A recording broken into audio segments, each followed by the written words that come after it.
Article number is 1.8. Prove that the sequence an is a null sequence if and only if the sequence mod of an is a null sequence. कहते कि हमारे पास क्या है, given क्या है कि कोई सीक्वेंस है an is a null sequence. कोई भी सीक्वेंस है an वो null sequence है. This is a part is given. और if and only if है, it means कि converse part करना पड़ेगा. The sequence modulus of an, कहते कि ए एन सीक्वेंस तो उसने नल सीक्वेंस दी है, ये तो गिवन है. और आपने प्रूफ करना है कि जब मैं सीक्वेंस का मॉडुलस ले लेता हूं तो उसका कोई सीक्वेंस बनाता हूं तो वो भी नल सीक्वेंस है. ये हमने प्रूफ करना है. तो मैं क्या करता हूँ, अज्यूम कर लेता हूँ कि sequence A N is a null sequence.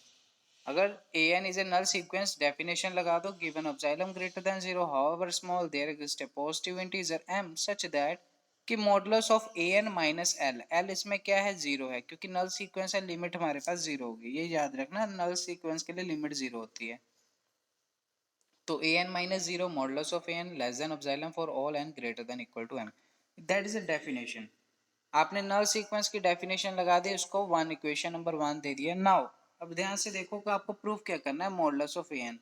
अगर मैं मॉडुलस ऑफ ए एन को मैंने प्रूफ क्या करना है, अगर मोटा मोटा हिसाब लगाइए तो मेरे पास modulus of A N minus zero होना चाहिए. ये लेस देन एप्सिलॉन प्रूफ करना है. ये प्रूफ करना है कि modulus of A N minus modulus of zero, ये लेस देन एप्सिलॉन प्रूफ करना है.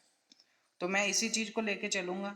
लेट नाउ कि modulus of A N minus zero is equal to modulus of A n, क्योंकि मॉडुलस का मॉडुलस क्या होता है, वो मॉडुलस ही होएगा. तो modulus of A N less than epsilon from first equation. ठीक है ना. कोई भी टू है, टू का मॉडुलस हो फिर मॉडुलस हो तो वो टू ही रहेगा. ठीक है ना. तो उसका मॉडुलस हमेशा टू ही रहेगा. तो वही बात कर रहा है कि मॉडुलस का फिर मॉडुलस है तो मॉडुलस ऑफ ए एन ही रहेगा. लेस देन एप्सिलॉन हो गया फॉर ऑल एन. तो हमें यही प्रूफ करना था, तो हमने लिख दिया है बाय डेफिनेशन. यहाँ पे हो जाएगा बाय डेफिनेशन हो गया. तो हमारे पास की मॉडुलस ऑफ ए एन हो गया. ये ऐसी सीक्वेंस होगी वो कन्वर्ज कर रही है जीरो लिमिट को. जीरो लिमिट को इट मीन्स की मॉडुलस ऑफ ए एन वाली जो सीक्वेंस होगी वो नल सीक्वेंस होगी. यहाँ पर हमारे पास फर्स्ट पार्ट हो गया. अब उसके बाद हमने कन्वर्स पार्ट करना है. कन्वर्स पार्ट में हमने क्या करना है कि जो मॉडुलस ऑफ ए एन है वो हमारे पास नल सीक्वेंस है. हमने प्रूफ करना है कि जो सिंपल ए एन है वो नल सीक्वेंस है. तो अब रेसिप्रोकल हो जाएगा, इंटरचेंज हो जाएंगे. जिसको अब हमने पहले प्रूफ किया था वो गिवन हो जाएगा, और जिसको हमने पहले गिवन लिया था वो प्रूफ करना होगा. तो अज्यूम दैट कर लेते हैं कि मॉडुलस ऑफ ए एन वाली जो सीक्वेंस है वो नल सीक्वेंस है. डेफिनेशन लगा देंगे यहाँ पे. डेफिनेशन लगाएंगे, given epsilon greater than zero however small there exist a positive integer m such that कि मॉडुलस ऑफ ए एन का माइनस लिमिट इसमें क्या है, जीरो है. ये याद रखना. नल सीक्वेंस है तो लिमिट जीरो होगी. एल जीरो है, उसका modulus less than epsilon for all N greater than equal to m. This is a definition. अब देखो जीरो माइनस है तो modulus of A N less than epsilon में फॉर ऑल एन. अभी मैंने बताया कि मॉडुलस का मॉडुलस फिर से वो mod of A N less than epsilon. तो बाय डेफिनेशन हमारे पास क्या हो गया, जो सीक्वेंस है वो कन्वर्ज करके जीरो को. तो हमारे पास sequence of A N is a null sequence. अब इसी क्वेश्चन को दूसरी स्टेटमेंट क्या होगी, अनदर स्टेटमेंट देखो इसी क्वेश्चन की. For any sequence A N है, शो दैट कि limit of n tends to infinity a N is equal to zero if and only if limit n tends to infinity mod of A N is equal to zero. Question की pronunciation is same है, करना same ही है कि ये भी हमें नल sequence के बारे में बता रही है, ये भी हमारे पास नल सीक्वेंस ही है. ठीक है. हमारे पास दोनों तरीके से क्वेश्चन आ सकता है. क्वेश्चन 1.8 जैसे स्टेटमेंट के हिसाब से भी आ सकता है कि प्रूव दैट कि सीक्वेंस हमारे पास नल सीक्वेंस है इफ एंड ओनली इफ अगर इस ए एन का मॉडुलस का सीक्वेंस ले ले that is again null sequence. तो वही उन्होंने अनदर स्टेटमेंट में सेम लिखा है. Example is that is a very important example. Important है एग्जाम्पल. कहते हैं कि sequence A n where a n हमारे पास देखो सीक्वेंस दी हुई है. सीक्वेंस कैसी है ये ध्यान दीजिए. सीक्वेंस कैसी है कि माइनस वन की पावर एन माइनस वन और upon into one upon n is a null sequence. As a sequence modulus of A n one upon n is a null sequence. ये एग्जाम्पल भी आ सकती है कि प्रूफ करो कि this is a null sequence. As the sequence modulus लोगे तो वो भी नल सीक्वेंस है. पुट करके देख लो. आपके पास अगर प्रूफ करोगे तो limit n tends to infinity 1 by infinity क्या हो गया 0, यहाँ पे भी 1 बाई इन्फिनिटी क्या हो गया 0. इट मीन्स कि they are the approaches to null sequence, approaches to 0. It means कि an approaches to 0 as n tends to infinity, ऐसे कि modulus of e approaches to 0 as n tends to infinity. आप प्रूफ कर सकते हो. ठीक है, एग्जाम्पल समझ आया सभी को.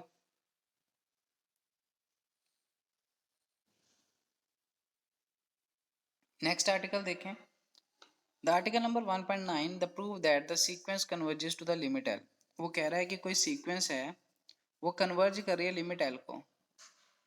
इफ एंड ओनली इफ, कब, अब देखो कन्वर्स पार्ट आ गया, इफ एंड ओनली इफ आ गया ना, that is a converse part. The sequence A N minus l, कहते कि ए एन एल सीक्वेंस को कन्वर्ज करी है, किसी लिमिट को कन्वर्ज कर रही है.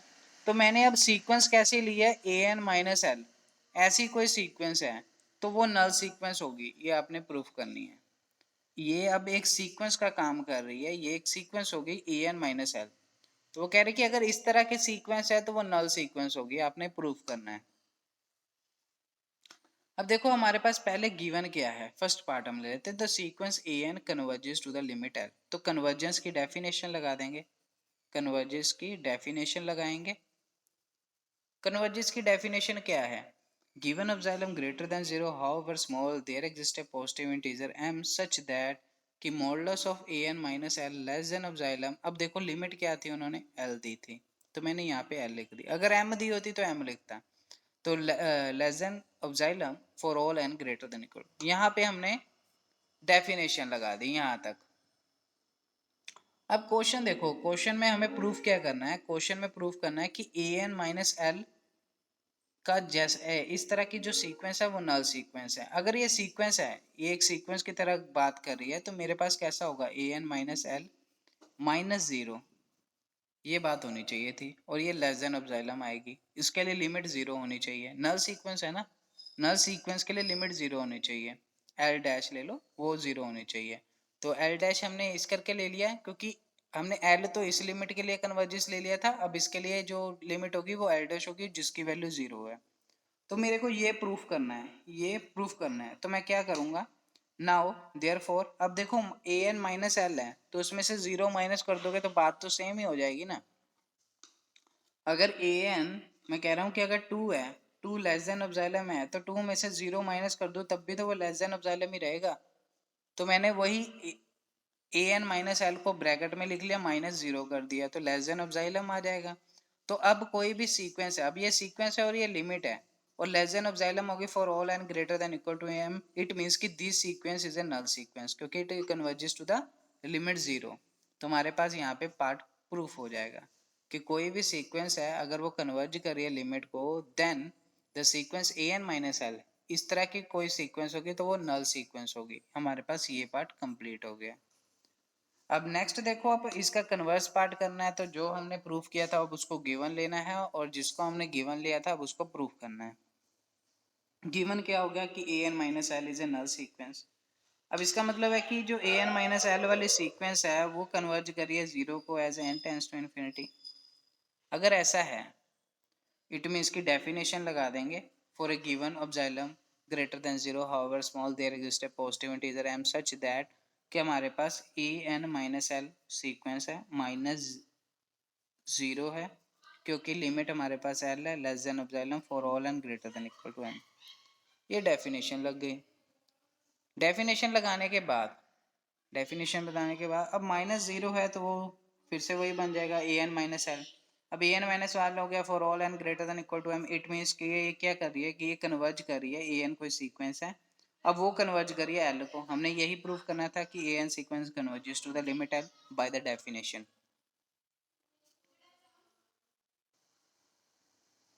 ठीक है, द आर्टिकल 1.10 है, if A N and B N दो सीक्वेंसेस हैं, दो सीक्वेंसेस हैं सच दैट कि modulus of A N is less than equal to modulus of B N. ये हमें गिवन दिया है, ये गिवन पार्ट है कि मॉडुलस ऑफ ए एन है वो less than equal to modulus of B N है. देन प्रूव करो कि A N is a sequence is a null sequence. कहते कि प्रूव करो कि A N is a null sequence if, condition क्या दे दी, अगर बी एन हमारे पास नल सीक्वेंस होगा, ये कंडीशन होगी. ये टू प्रूफ हो गया और ये गिवन पार्ट हो गया। वो कह रहा है कि ए एन और बी एन दो सीक्वेंसेस हैं और रिलेशन दिया है कि modulus a of A N is less than equal to modulus of B n. Then proof करो कि sequence A N is a null sequence, ये प्रूफ करना है। गिवन क्या दिया, इफ के बाद वाली जो होती है वो गिवन स्टेटमेंट होती है। गिवन है कि बी एन जो सीक्वेंस है वो नल सीक्वेंस है, ये गिवन है। तो मैंने क्या करना है, गिवन वाला पार्ट उठा के लेके चलना है। दैट इज हमारे पास गिवन क्या है कि sequence b n is a null sequence. अब नल सीक्वेंस है, नल सीक्वेंस की डेफिनेशन लगाओ। Therefore, given xylem greater than 0, however small, there exists a positive integer m such that अब bn, अब देखो लिमिट 0 होगी, क्यों? क्योंकि नल सीक्वेंस है। तो bn माइनस एल होगा वो लेस देन एप्सिलॉन होगा for all n greater than equal to m। अब यहाँ तक तो हमने लिख ली बाय डेफिनेशन। अब देखो उसने गिवन क्या दिया था, ये कंडीशन गिवन दी थी, एक रिलेशन गिवन दिया था। नाउ अब देखो, अगर मेरे को प्रूफ क्या करना है, कि मेरे को प्रूफ करना है कि A N minus zero less than equal to epsilon, ये प्रूफ करना था। अगर ये प्रूफ हो जाएगा तो मेरे पास ए एन क्या हो जाएगी, वो हमारे पास नल सीक्वेंस हो जाएगी। तो मैं इस पार्ट को लेके चलता हूँ। Now mod of A N minus zero, वो क्या होगा, mod of A N minus zero है, जीरो में माइनस कर दो वो तो सेम ही रहेगा ना, ए एन आ जाएगा। और ये किसके इक्वल है, वो किसके लेस देन है, देखो उसने रिलेशन दिया है कि modulus of A N is less than equal to b n. तो मैं यहाँ पे रिलेशन ये वाला यूज कर सकता हूँ कि mod of A N is less than equal to b n. अब बी एन किससे छोटा है, अब बी एन किससे छोटा है, बाय डेफिनेशन वो एप्सिलॉन से छोटा है। तो मैंने एप्सिलॉन कर दिया for all N greater than m. It means कि जो मोड ऑफ ए एन है वो किससे, अब देखो हमारे पास आ गया ना कि ये वाला, अब देखो रिजल्ट यही बन गया कि मॉडुलस ऑफ ए एन किसके लेस देन हो गया, एप्सिलॉन से छोटा हो गया for all N greater than N. अगर ये कंडीशन फुलफिल होगी इट मीन्स कि ए एन है वो अप्रोच करेगी जीरो लिमिट को as N tends to infinity. It means कि जो ए एन सीक्वेंस है वो नल सीक्वेंस है। Article number 1.111, the prove that the sequence A की पावर एन, सीक्वेंस ए की पावर एन है वो डाइवर्ज कर रही है plus infinity if A is greater than 1। चार केसेस हैं, अलग अलग हैं, उनको डिस्कस करना है। पहले केस में वो कह रहा है कि डाइवर्ज कर रही है प्लस इन्फिनिटी को, कंडीशन है कि ए ग्रेटर देन 1 हो। कह रहा है कि कन्वर्ज कर रही है इफ ए की वैल्यू -1 और 1 के बीच में हो। ओसिलेट कर रही है फाइनाइटली इफ ए की वैल्यू -1 हो। कहते हैं ओसिलेट कर रही है इनफाइनाइटली इफ ए की वैल्यू लेस देन -1 हो। ये चार केसेस है, चारों केसेस में हमने सीक्वेंस प्रूफ करनी है।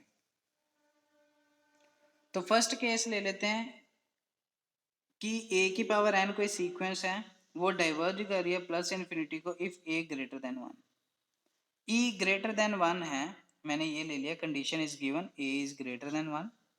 अगर ए ग्रेटर देन 1 है तो वो 1 से बड़ी होगी, तो मैंने ए की वैल्यू 1 से बड़ी ले ली। अब देखो 1 है, 1 से कितनी बड़ी होगी, मैंने हाउ स्मॉल लिया, एच 1 प्लस एच ले लिया और एच हमारे पास 0 से बड़ा होगा, ये मैंने गिवन ले लिया, ये मैंने अपनी तरफ से लिया। देयरफॉर कि अगर ए 1 से बड़ा है तो थोड़ा सा बड़ा होगा, मैंने उससे ले लिया 1 प्लस एच।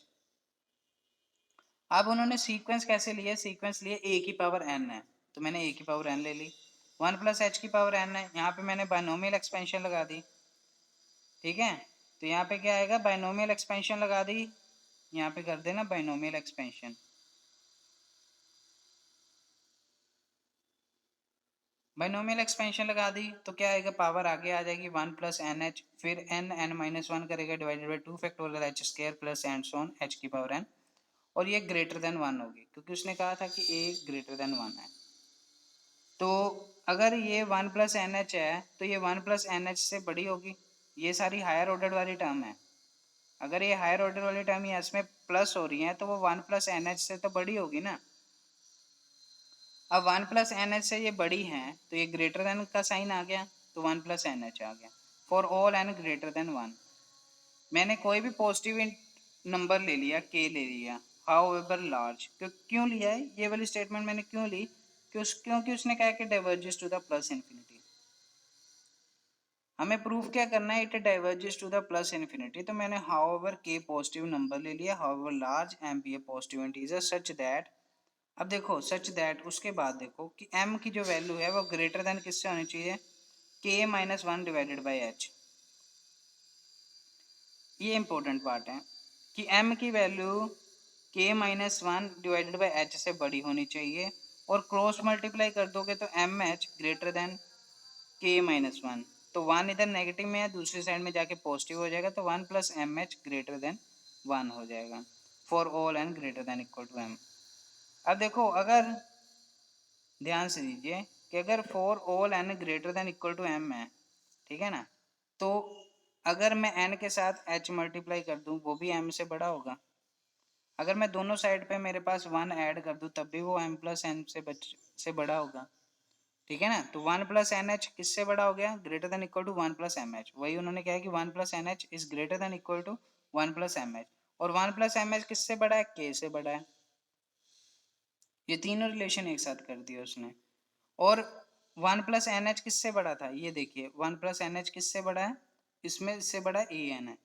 तो ए एन ग्रेटर देन हो गया वन प्लस एन एच से, और n one plus n h किससे ग्रेटर देन इक्वल हो गया, वन प्लस एम एच से, और ये किससे बड़ा होगा, के से। तो अब ए की पावर एन क्या होगी, वो के से बड़ी होगी for all N greater than equal to m. अगर ध्यान से देखिए तो ये प्रॉपर्टी किसकी आती थी, अगर कोई सीक्वेंस है उसकी वैल्यू ग्रेटर देन के हो जाए for all n, for all N greater than equal to M, it means कि जो ए की पावर एन है वो डाइवर्ज करेगी। डाइवर्ज किसको करेगी, प्लस इन्फिनिटी को, बाय डेफिनेशन। तो यहाँ पे हमारा पास आर्टिकल का फर्स्ट पार्ट कंप्लीट हो जाता है, और इसमें याद रखने वाली सिर्फ ये चीज़ है, ये वाला पार्ट याद रखना है, और सीक्वेंस को बाइनोमियल एक्सपेंशन करनी है, आपने ये याद रखनी है, ठीक है जी। अब देखो हमारे पास सेकंड क्वेश्चन, सेकंड पार्ट आ जाता है, उसमें फोर केसेस अराइज होते हैं। फर्स्ट केस है इफ ए की वैल्यू वन है, देन अब देखो ए की वैल्यू वन है, वन की पावर एन करेंगे तो क्या होगा, वन ही होगा for all N, it means कि it converges to the limit one, ठीक है ना। तो ए की पावर एन करेंगे, दैट इज ए की वैल्यू वन पुट करेंगे, वन की पावर एन क्या होगी, वो वन ही होगी, इट मीन्स कि वो approaches to the converges to the limit one. अगर केस टू है, अगर ए की वैल्यू जीरो और वन के बीच में है, तो ए की वैल्यू जीरो और वन के बीच में है, तो पुट करो B is equal to one upon A, so that, अब B is equal to one upon A, तो बी हमारे पास क्या है, ग्रेटर देन वन है, वो वन से बड़ा होगा। अगर बी वन से बड़ा है तो बी की जो इन्फिनिटी, बी की पावर एन करेंगे तो वो क्या करेगी, डाइवर्ज करेगी प्लस इन्फिनिटी को। अगर मैं कह रहा हूं बी की वैल्यू देखो कहाँ, यहाँ पे कैसे की है, यहाँ पे कैसे की, बी की वैल्यू है वन अपॉन ए, तो मैं one upon A, one upon B, one upon A जैसी सीक्वेंस है, ये सीक्वेंस बन जाएगी ना जब इसकी पावर वन बी एन कर दूंगा, तो क्या हो जाएगा, वन अपॉन ए की पावर एन। तो वन अपॉन ए की पावर एन है, तो लिमिट ले लूंगा मैं, एन टेंस टू इन्फिनिटी, तो लिमिट लगा दूंगा तो ये किस पे अप्रोच करेगी, दैट इज प्लस इन्फिनिटी पे अप्रोच करेगी। तो ये क्या हो गया, डाइवर्जेंस सीक्वेंस हो गया। तो डाइवर्जेंस सीक्वेंस होगी, ठीक है। इफ लेट मैं ले लेता हूँ epsilon greater than zero however small, then one by epsilon is a positive real number sufficient large. अब देखो वन बाय एप्सिलॉन, अब हम क्या लेते थे, के लेते थे, के की वैल्यू अब क्या होगी, one by epsilon is positively real number sufficiently large. तो b की पावर n है, tends to infinity plus infinity, there exist m integer such that, यही डेफिनेशन थी कि सीक्वेंस क्या होगा, वो ग्रेटर देन होगा वन बाय एप्सिलॉन से, बाय डेफिनेशन चल रहा है ये डेफिनेशन किसकी चल रही है, that is the definition of divergence to plus infinity. कोई सीक्वेंस है वो डाइवर्ज कर रही है प्लस इन्फिनिटी को, ये सीक्वेंस बन गई ना, ये डाइवर्ज करी प्लस इन्फिनिटी, यही डेफिनेशन मैंने लगाई है। तो there exist m greater, m belongs to a natural number such that कि sequence a greater than k आना था, एक्चुअल में आना क्या था, b की power n greater than k। अब k की वैल्यू उसने वन बाय एप्सिलॉन लिया for all n greater than equal to m। अब bn क्या है, bn उसने कहा है कि वन अपॉन a है, तो वन अपॉन a n आ गया, वो greater than one by epsilon है for all n greater than equal to m। अब मेरे को पता है इनइक्वालिटी में, अगर अगर मेरे पास वन अपॉन ए एन है, अगर मैं इसका रेसिप्रोकल कर देता हूँ तो रेसिप्रोकल करके ए की पावर एन आएगा, और ये वाला साइन चेंज हो जाएगा, ये ग्रेटर देन है तो लेस देन में चेंज हो जाएगा, और लेस देन एप्सिलॉन हो जाएगा। तो ए की पावर एन है, लेस देन एप्सिलॉन हो गया, तो मैंने मॉडुलस ले लिया, ए की पावर एन का मॉडुलस ले लूंगा, तो मेरे पास क्या आएगा, वो भी लेस देन ऑफ जाइलम आएगा for all N greater than equal to m, for all N greater than equal to M. It means कि ये क्या बन गया हमारे पास, नल सीक्वेंस बन गया कि कोई सीक्वेंस है उसका मॉडुलस है वो लेस देन ऑफ जाइलम है for all N greater than equal to n, it means कि वो सीक्वेंस क्या होगी, नल सीक्वेंस होगी। तो मैं कह रहा हूँ कि ए की पावर एन है जो sequence that is tends to zero limit, tends to zero limit as N tends to infinity. ठीक है ना, वो सीक्वेंस क्या हमने प्रूव कर दी, this is a null sequence and converges to the in zero. Case third आ गया, ये कब आएगा, ये ध्यान रखना कि ये सीक्वेंस कन्वर्ज कब करेगी जीरो की, जब ए की वैल्यू जीरो और वन के बीच में है। अब ये सीक्वेंस कन्वर्ज कब करेगी वन को, जब ए की वैल्यू वन है, ये कंडीशंस याद रखनी है। थर्ड केस आ जाता है कि जब ए की वैल्यू जीरो है तब सीक्वेंस कैसे होगी। अब देखो ए की वैल्यू जीरो कर दो तो वैल्यू इक्वल टू जीरो आ जाएगी, इट मीन्स कि this sequence is also converges to the zero, it means कि सीक्वेंस क्या होगी, वो नल सीक्वेंस होगी। लास्ट फोर्थ केस क्या आता है, जब ए की वैल्यू -1 और जीरो के बीच में है, -1 और जीरो के बीच में। अब -1 और जीरो के बीच में है तो बी की वैल्यू मैं क्या करूंगा, -1/a ले लूं, बी की वैल्यू -1/a, क्योंकि नेगेटिव में है, -1 से लेके जीरो के बीच में है तो वो नेगेटिव हो जाएगी। जैसे यहाँ पे मैंने क्या लिया था, +1/a लिया था, यहाँ पे -1/a होगा, तो -1/a है तो बी की वैल्यू क्या होगी, ग्रेटर देन 1। ठीक है ना, ए की वैल्यू हमारे पास क्या है, नेगेटिव, तो ए की वैल्यू नेगेटिव पुट करेंगे तो माइनस माइनस कैंसिल होकर बी की वैल्यू 1 से बड़ी आ जाएगी। अब देखो, अब हमें क्या चाहिए, बी की पावर एन। अब देखो बी अगेन मैं पावर एन लूंगा तो वो कन्वर्ज डाइवर्ज करेगी, डाइवर्ज करेगी ना, अभी बताया ना, बी की पावर एन लूंगा तो मेरे पास क्या आएगा, -1/a की पावर एन, तो ये -1 की पावर एन हो गया, तो -1/a की पावर एन हो गया, इट डाइवर्जेस, तो ये डाइवर्ज करेगी ना जब मैं n टेंड टू इन्फिनिटी करूंगा, as n tends to infinity this sequence diverges to plus infinity. अगर ये प्लस इन्फिनिटी को डाइवर्ज कर रही है तो मैं उसका रेसिप्रोकल कर लूंगा, तो रेसिप्रोकल करके मेरे पास क्या आ गया, 1/bn। तो अगर वन रेसिप्रोकल करूंगा तो 1/इन्फिनिटी क्या होगा, जीरो, रेसिप्रोकल हो गया ना। अगर मैं इस साइड का रेसिप्रोकल कर रहा हूँ तो इस साइड का भी रेसिप्रोकल करूंगा, तो 1/bn हो गया, b की पावर n हो गया, तो ये 1/इन्फिनिटी हो गया, दैट इज जीरो। अब 1/bn किसके इक्वल है, that is minus of a की power n, that is also converges to zero. अब इसको मैंने -1 की पावर n बाहर लिख लिया, a की पावर n वो भी कन्वर्जेस जीरो, इट मीन्स कि सीक्वेंस क्या हो गया, वो कन्वर्ज कर रही है जीरो लिमिट को, इट मीन्स कि it is a sequence, is a null sequence if condition is that कि जब a की वैल्यू -1 और जीरो के बीच में होगी। ये सेकंड केस है, सेकंड केस के 4 पार्ट बने हैं, उसको हमने सोल्व किया है। अब थर्ड केस में उसने कहा है कि कोई सीक्वेंस है वो ओसिलेट कर रही है finitely, the sequence is oscillate finitely. Third case देखिए, द सीक्वेंस इज a की power n oscillate finitely if a की वैल्यू -1 होगी। अब हमने इसको सोल्व करना है। अब देखिए मैंने इसके 4 पार्ट क्यों किए थे वो मैं बता देता हूँ। अब उसमें नंबर लाइन ले लीजिए, ये 0 हो गया, ये -1 हो गया और ये 1 हो गया।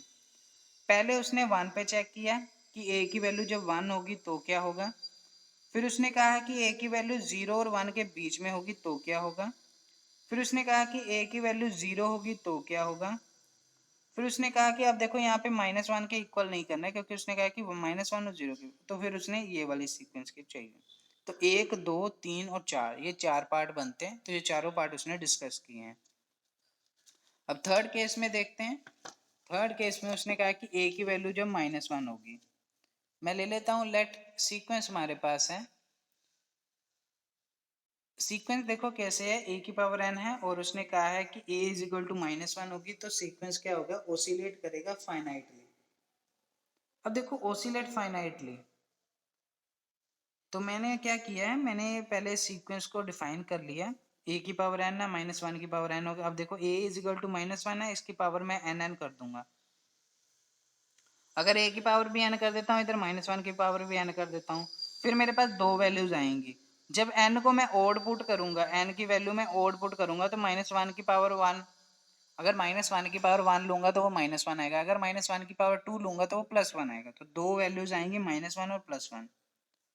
अब सीक्वेंस ले लिया कि जो a की पावर n वाली जो सीक्वेंस है, इट डज नॉट कन्वर्जेस, अब देखो कन्वर्ज तो नहीं करी, कन्वर्ज के लिए ये दोनों इक्वल होनी चाहिए थी। कन्वर्जेस के लिए लिमिट हमारे पास हमेशा यूनिक होनी चाहिए। मैंने बताया था कन्वर्जेस वाली, जब मैंने थ्योरम कराई थी मैंने कहा था जो लिमिट होती है वो यूनिक होती है। For converges any sequence the limit is unique. Limit हमेशा यूनिक होती है। लिमिट की वैल्यू दो नहीं हो सकती, वो हमेशा एक ही होगी। अब देखो यहाँ पे लिमिट की वैल्यू दो आ रही है, इट मीन्स की डज नॉट कन्वर्जेस। अब ये कन्वर्ज नहीं है, उन्होंने बता दिया। अब मैंने क्या किया, आल्सो मॉडुलस ले लिया ए की पावर एन। अब ए की पावर एन लेंगे, मॉडुलस लेंगे तो नेगेटिव की वैल्यू भी पॉजिटिव हो जाएगी, नेगेटिव की वैल्यू भी तो पॉजिटिव हो जाएगी ना मॉडुलस में। तो मेरे पास इक्वल टू 1 आ गया फॉर ऑल एन, एन कोई भी हो सकता है। अब सीक्वेंस हमारे पास क्या होगी, बाउंडेड हो गई। अब मैंने बाउंडेड की भी डेफिनेशन बताई थी कि अगर सीक्वेंस मॉडुलस है तो वो बाउंडेशन हो जाएगी, तो हमारे पास सीक्वेंस क्या होगी, बाउंडेड होगी। बाउंडेड में हम क्या करते थे, ग्रेटेस्ट लोअर बाउंड लेते थे, अपर लोअर बाउंड लेते थे। लेस देन इक्वल टू के आ जाएगा, इट मीन्स के अपर बाउंडेशन है। अगर लेस देन ग्रेटर देन आ जाएगा तो वो हमारे पास लोअर बाउंड होगा। अब सीक्वेंस कन्वर्ज नहीं कर रही है बट वो बाउंडेड है, इट मीन्स कि वो क्या होगी, सीक्वेंस ओसिलेट करेगी फाइनाइटली। ये याद रखो, if the sequence is not converges but bounded then the sequence is oscillate finitely। ऐसे भी क्वेश्चन आ सकता है। क्वेश्चन आता है, देखो कि आपके पास कोई सीक्वेंस है a n, it is does not converge but bounded, then prove करो कि this sequence is oscillately finitely. तो अब आपने ये वाली थ्योरम लिख देनी है, ये वाला पार्ट कर देना है, तो आपका आंसर मिल जाएगा।